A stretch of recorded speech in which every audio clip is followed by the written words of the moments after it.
Alright, how's everyone doing? Welcome to From Z to A, Alphabetical Interviews with Zach Anderson. I am Zach Anderson. Today we're here at Sage Sound Studios for the 45th edition of Monsters of Acoustic Rock, and I am joined by Trashing Violet.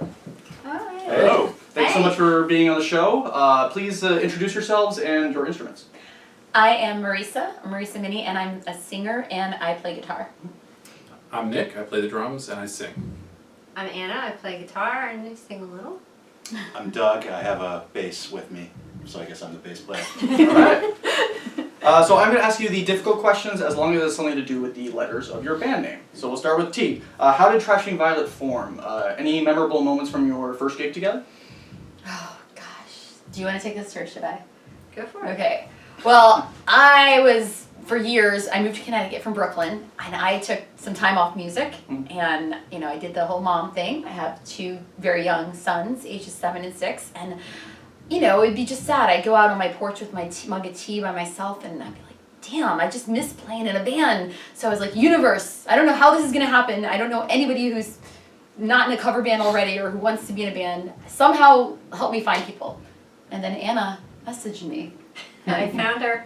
I found her online and reached out to a complete stranger, and she lives like a mile and a half. I know. I was like, people are like, "Where did you meet Anna?" I'm like, "From heaven." Like she just fell from the skies. And then I went on Craigslist probably for the first time in my life. And of all the people who answered my ad, I was like, I look for even someone who plays bass who understands that I have kids and they come first. And Doug's profile stood out because we like the same bands. Yeah, and I think that was the turning point for me. It was like I've been in a few bands and I've seen quite a few Craigslist ads, and some of them aren't, some of them don't really work out, but for some reason I saw, the list of artists that Marisa was into, that, the overall feel was, we're parents and, we have day jobs, so Yeah. that worked with my schedule. And, like all great relationships begins on Craigslist, so. Actually, I use you as an example when people tell me horror stories about Craigslist. Thank you. We found our bass player on Craigslist, and he seems okay.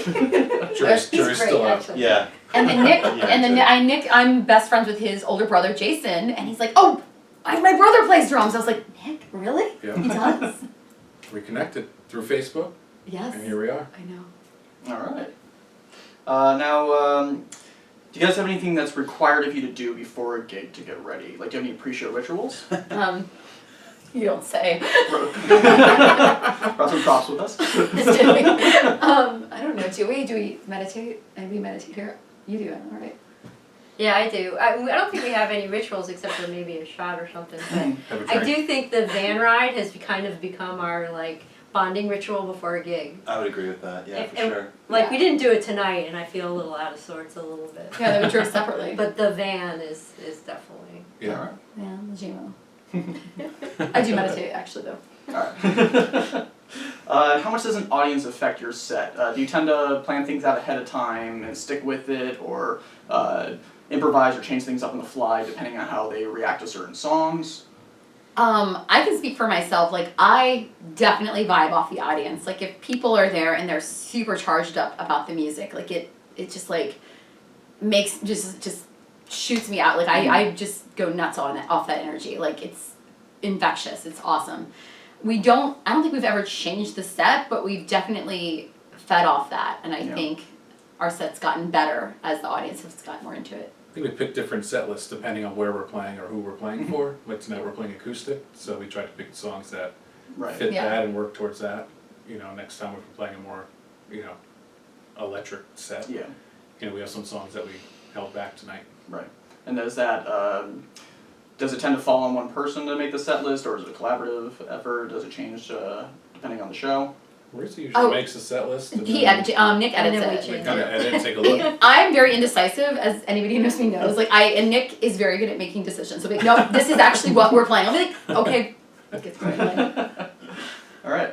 And what is your songwriting process? Is it collaborative? Does it fall on one person? Do you tend to start with music, lyrics, melody? Does it vary song to song? Well, we've only been together a year and a half. I would say I came into the band with a few originals that I had written, and I hadn't done much with them. I had done a couple things with a couple songs in other projects, but it really took Trashing Violet, our band, to sort of fill them out in a new way. This one song I played, Girls Play Instruments, used to be kind of a slow ska song, but then Nick and Doug were like, no, we've got to pimp this out. Like, we've got to like layer it down. And this, a couple other songs like Anna's written the entire solo for, and we started finally writing stuff just as a group that's never been written for any other projects before, and that's been really exciting. Yeah.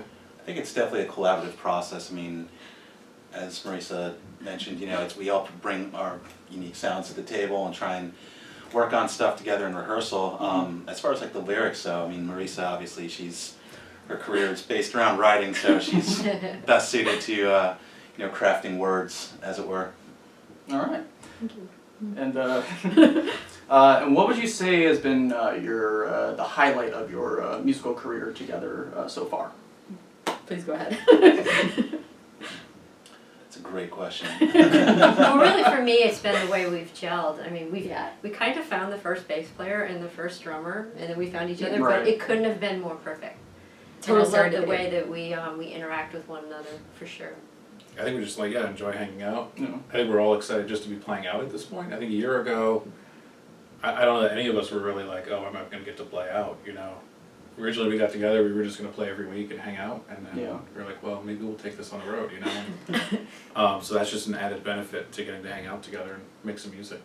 Excellent. All right.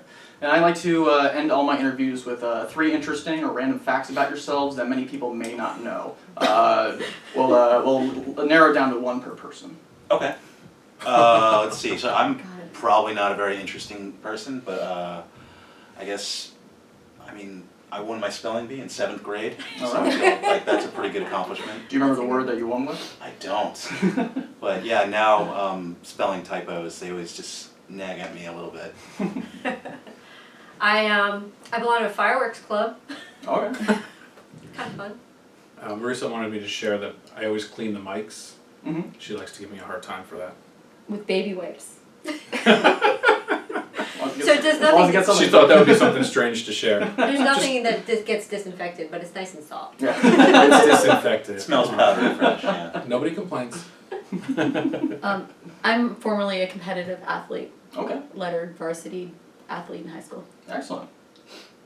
All right. Well, thank you guys so much for being on the show. Thank you for having us. You're welcome. Yeah. If you want to check out Trashing Violet, please visit the link below. And now we'll cut to a performance from Trashing Violet. So thanks again, and we'll see you soon. Bye. Thanks.